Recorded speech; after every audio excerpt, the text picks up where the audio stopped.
अस्सलाम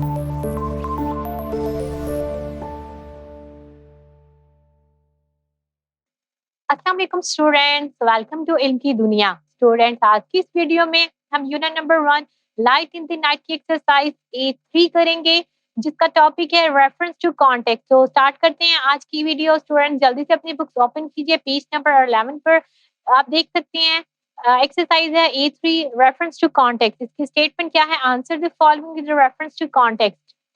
बहुत दफा मैं एक्सप्लेन कर चुकी हूँ कि रेफरेंस टू कॉन्टेक्स्ट क्या होता है। लाइक हमारे पास टेक्स्ट की लाइंस होती हैं, उनको हमें एक्सप्लेन करना होता है जो जो गिवन क्वेश्चंस होते हैं उनके थ्रू। तो हमारे पास जो टेक्स्ट लाइन है क्या है? The authorities realize the benefit they brought and took over the installation and maintenance of them. ये टेक्स्ट लाइन है चैप्टर की। इसका मतलब है कि द अथॉरिटीज। अब अथॉरिटीज का क्या मतलब होता है? अथॉरिटीज यानी कि गवर्नमेंट को कहते हैं, ऑफिशियल्स को कहते हैं।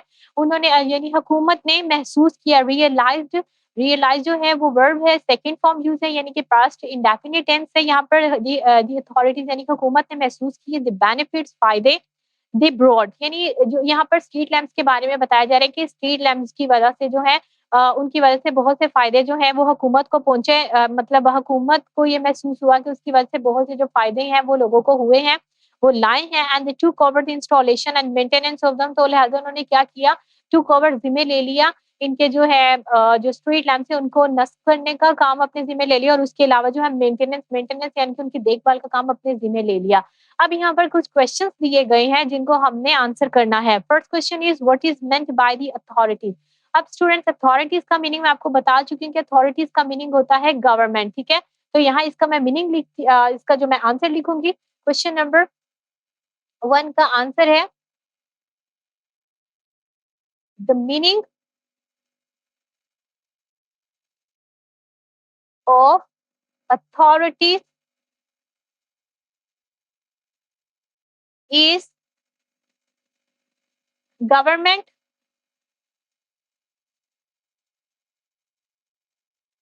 और ऑफिशियल्स।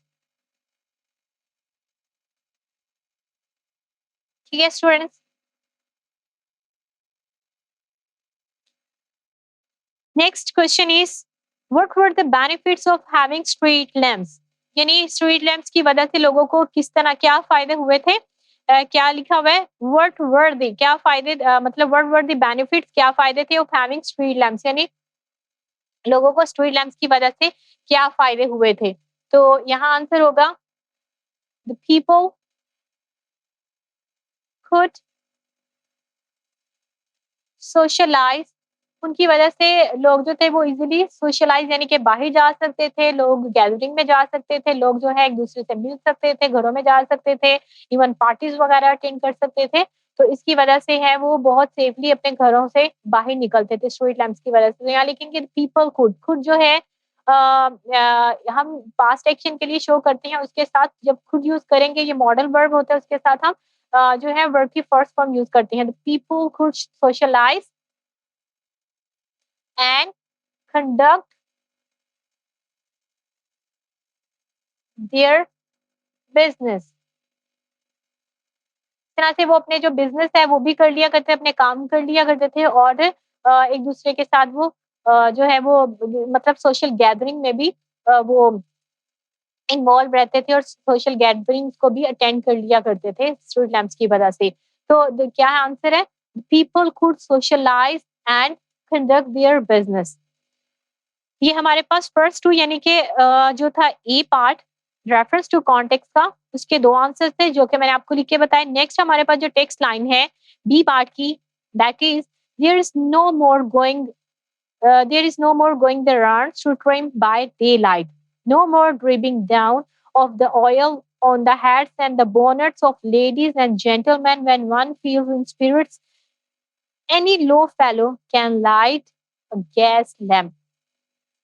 तो स्टूडेंट्स ये भी टेक्स्ट लाइन है। अब इसको एक्सप्लेन मैं करती हूँ कि there is no more going the round to trim by daylight, यानी कि यहाँ पर लैंप लाइटर के बारे में बताया जा रहा है कि लैंप लाइटर जब गैस के जो जब ऑयल लैंप्स की जगह जब गैस लैंप जो इंट्रोड्यूस हुए तो उसके बाद जो है जो लैंप लाइटर्स का जो काम था वो बहुत कम रह गया था। ठीक है, मतलब ना होने के बराबर था। तो यहाँ पर वही चीज बयान की जा रही है कि no more going going the rounds to trim, यानी कि अब जो है सारा दिन में जिस तरह से वो बार-बार चक्कर लगाते थे, ट्रिमिंग करते थे ऑयल लैंप्स में जो विक्स होती थी, जो बत्तियाँ होती थी उनको बार-बार जो है वो विक को ट्रिम आउट करना, उसका जो काम था वो खत्म हो चुका था। यानी कि गोइंग द राउंड्स यानी जो बार-बार चक्कर लगाने था गलियों के वो खत्म हो चुका था सारा दिन में। And no more dripping down of the oil, यानी कि जो ऑयल है अब जो ऑयल था वो अब नहीं, तेल जो था वो तेल नहीं टपकता था गैस लैंप से ऑन द हेड, किस पर? हेड यानी कि टोपियों पर, and the bonnets of ladies and gentleman, यानी बोनट्स कहते हैं, बोनट्स भी जो फीमेल की जो कैप होती है उसको बोनट्स बोला जाता है, जो हैट होती है, ठीक है। यानी कि जो औरतों और मर्दों की जो टोपियों पर अब जो है तेल नहीं गिरा टपका करता था। When one feels in spirits, अब फील्स इन स्पिरिट को हमने एक्सप्लेन करना है किस तरह से कि जब जो है अपने ख्यालों में जो कोई गुम जा रहा होता था, अपने ख्यालों में मगन जा रहा होता था, ऊपर से जो है ऑयल टपकता था जिसकी वजह से वो बहुत ज्यादा जो है उनको परेशानी का सामना करना पड़ता था। तो कहते हैं कि अब ये सब चीजें जो है खत्म हो चुकी हैं। एनी लो फेलो यानी कि एनी ऑर्डिनरी और जो नॉन प्रोफेशनल नॉन स्किल्ड जो पर्सन होता था वो कोई भी इजीली गैस लैंप को जो है वो चेंज कर सकता है, can light a gas lamp, यानी कि गैस लैंप को जो है वो रोशन कर सकता था। ठीक है स्टूडेंट्स, ये इसकी ट्रांसलेशन थी। अब जो हमारे पास क्वेश्चन है, हु सेड दिस, ये ये जो टेक्स्ट की जो लाइन है ये किसने कही है? तो यहाँ पूछा जा रहा है हु सेड दिस, ठीक है। तो इसको हमने आंसर इसका होगा द लैंप लाइटर। अब ये लैंप लाइटर जो है अपनी कहानी को अपने प्रिडिक्ट कर रहा है अपने काम को, कि ऐसा लगता है कि अब हमारा जो काम है वो बिल्कुल ना होने के बराबर है, अब हम ज्यादा दिन में चक्कर भी नहीं लगा सकते हैं, हमारी जो है जॉब रिस्क में है। The lamp lighter set this. Okay student, हमारे पास फर्स्ट क्वेश्चन का आंसर है। Next is the three sections that are underlined are examples of old-fashioned language. Discuss what each one means and write down your answers. यहाँ पर जो हमारे पास underline of text में तीन जो है फ्रेजेस को जो अंडरलाइन किए और कुछ जो है वो लाइक आप कह सकती हैं कि पार्ट हैं सेंटेंसेस के, उनको अंडरलाइन किया गया। अब हमने उनको आइडेंटिफाई करना है, उनके मीनिंग्स हमने एक्सप्लेन करने हैं कि उनके मीनिंग्स क्या होते हैं। तो चलें स्टूडेंट, फर्स्ट ऑफ ऑल हम चलते हैं गोइंग द राउंड। अब गोइंग द राउंड का यहाँ पर मैं लिखूंगी इस तरह से ताकि आपको पता चल जाए कि गोइंग द राउंड का मीनिंग क्या होता है। गोइंग द राउंड होता है कि चक्कर लगाना बार बार, यानी चेक करना। जो स्ट्रीट लैंप्स को चेक करने के लिए लोग जो है वो चक्कर, कौन थे लैंप लाइटर जो है वो चक्कर लगाया करते थे। तो इसका हम लिखेंगे going about doing one's job. Okay, इसका मतलब है कि लोग अपनी जो है कोई काम जो था, लाइक जो भी उनका काम था उसके लिए बार बार जो है वो चक्कर लगाया करते थे उसको चेक करने के लिए स्ट्रीट लैंप्स को। नेक्स्ट हमारे पास है when when one feels in spirits। अब इन स्पिरिट्स का मतलब है कि जो कोई अपने ख्यालों में खोया होता था, जो सैड होता था या कोई अपने ख्यालों में गुम था, तो वो जब नीचे से गुजरते थे और ऑयल लैंप्स के, तो क्या होता था उनकी जो है टोपियां हैट्स वगैरह, चाहे वो मेल है चाहे वो फीमेल है, उनकी जो भर जाया करती थी, उनके ऊपर टपकता था ऑयल। तो हम यहाँ लिखेंगे when someone is lost in thinking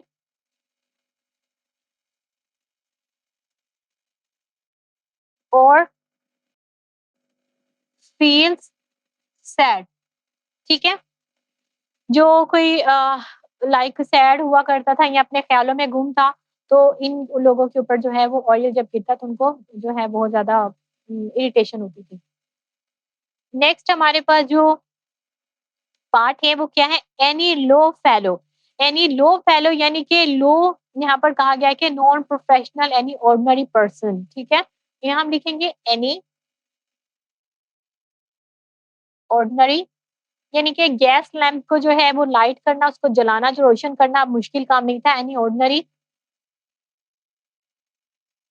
और नॉन स्किल्ड, और यानी नॉन स्किल्ड या प्रोफेशनल